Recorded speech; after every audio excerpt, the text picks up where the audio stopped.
just will hold on 1 second. My wig and I need a drink.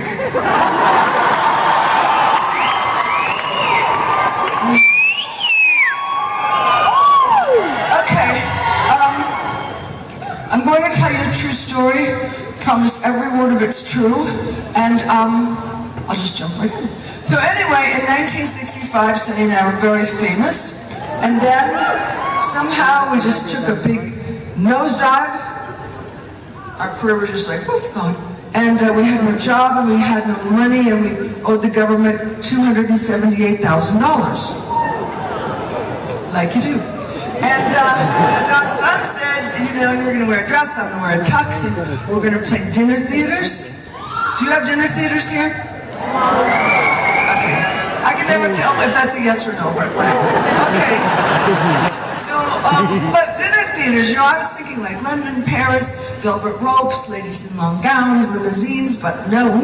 We were playing these kind of really horrible like dives, like burlesque dives with hookers, strippers, you know, all the good girls. Alright, so anyway, so we played 2 shows a night, 7 nights a week. And in the first show, which was the dinner show, it was okay because, you know, the people were eating and eating and they would look up and go, oh God, they smell eating. That wasn't too bad. But then at the midnight show, when the 4 people finally showed up, they hated us. Oh, they hated us. And I kept thinking, well, you know, the more drunk they get, the better we're going to seem. And yet, no. So anyway, one night I just got pissed off, and I just turned my back to them, and I started to make the band laugh. And Sonny thought that was hysterical, and then we both started kind of this thing where we talked back and forth to each other, and blah, blah, blah, blah, blah, and we were being very funny. And people came and they were laughing, and then they heard our music as kind of a secondary thing. So do you see the Sonny and Cher show ever? So in the monologues of the Sonny and Cher show, we made them up in those horrible dives. So there was something that came out of it. All right, so when Sonny and I parted, that's the way I did it too. I would just kind of say something, and if people thought it was funny, I would keep it and then add to it and add to it. It's a very long process, especially when you're by yourself. So, but I usually do great ones, really good ones, like the end following with the few bitches. It's very good. Okay, so anyway, but when I got to Las Vegas, I couldn't think of anything. So I just decided to tell everybody about the 2 nights it took me to turn 40. And so that's what you're getting.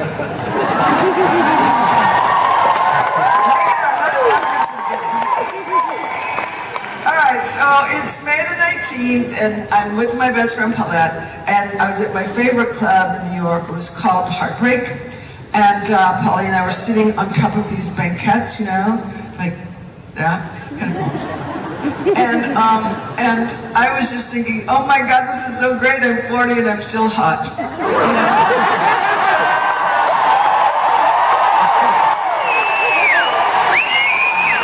And I was about to make a moonstruck with Nicky Cage. He was 21, and I don't, you know, people didn't go, oh my God, cradle snatcher. So anyway, Polly and I were having a wonderful time, and I was having a beer, and I don't even drink, but I thought it was chic, and I thought I looked more up, and so I was doing it. And I'm looking around, and I'm thinking, oh my God, it's so great to be 40, I don't even care. And age just passed me by, right? And so I'm looking around, and I think, whoa, And I turned to Polly, and I said, Polly, women, you're gonna understand this. Polly, don't look now. But over my right shoulder is the cutest guy I have ever seen. Just like cool look over in a second, and she goes, where? Where is he? Where is he? I hit her hard. And anyway, his name was Robert Camilletti, and that's another story. So that night he and I were flirting, but it just didn't get anywhere, and I was bored, so I went home. And I was staying at my friend's hotel. It's called Morgan's, and he was really lovely. And he had just gotten out of jail for tax evasion.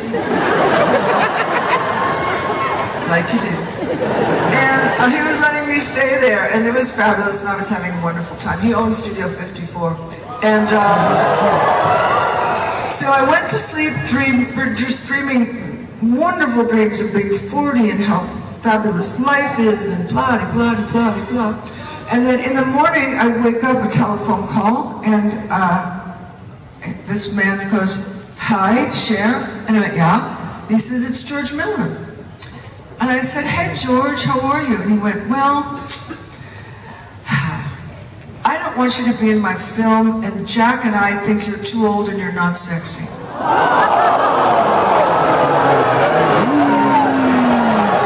It was like, good morning, 40. It was terrible. It was really terrible because I wanted this movie so badly, and so tears just, I didn't want him to know I was crying, but tears just started streaming down my face, you know? And, I mean, usually when someone in Hollywood insults you, they just get right off the phone. But this guy, you know, I mean, he and I later became friends, but boy, what a pain in the ass. He just kept going and going. "I don't like your face, I don't like your hair, I don't like the way you talk, I don't like blah, blah, blah." And I went, "Okay, look, motherfucker." You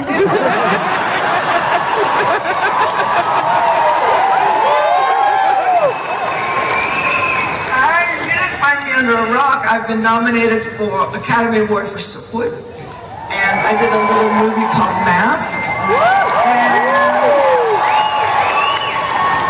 I hung up.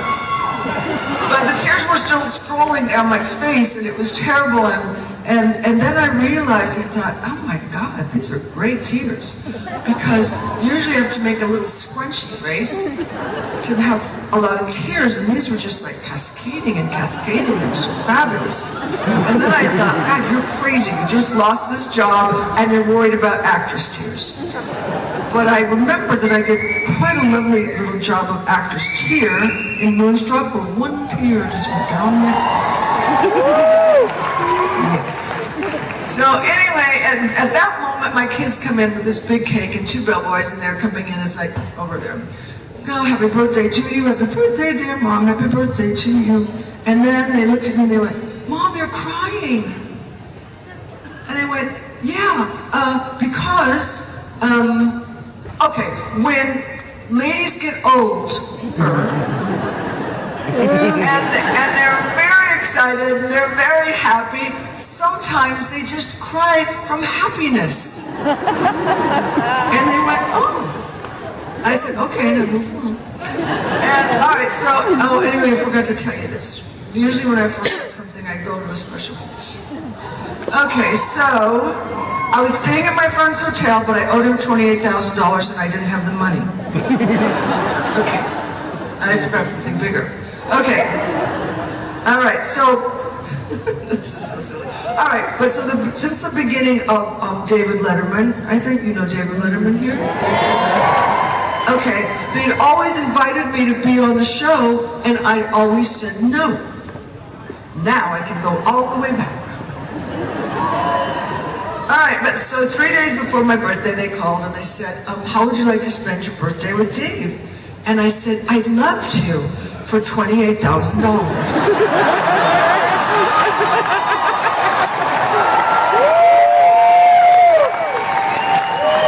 And they said, "We don't do that." And then I said, "Well, then neither do I." And we hung up. And about 20 minutes later, they said, "Okay, we'll do it." And the producer said, and I went, "Cha-ching." And then the producer said, "Just tell me, why haven't you ever wanted to come on the show? We've been asking you since the beginning." And I said, "Well, you know, Dave is very popular, he's very intelligent, he's really funny. But when people come on that he doesn't respect or he doesn't like, he's kind of an asshole." And the guy agreed with me and we hung up. So, the next night, I went to see Dave and I came in. I looked kind of like a bag lady, I don't know what I was thinking. So anyway, so Dave's sitting there and I'm sitting there. And so he's funny and I'm funny and he's funny and I'm funnier. And then he says, "So tell me, Cher, why haven't you ever wanted to come on my show?" And I go, I'm dead because it was the 80s. I couldn't say what I said, and I couldn't. If you lie during an interview, you're just screwed, and you'll never be able to be funny. It's just terrible. And so while I'm thinking all of these things in a nanosecond, because I thought you were an asshole, just came out of my mouth.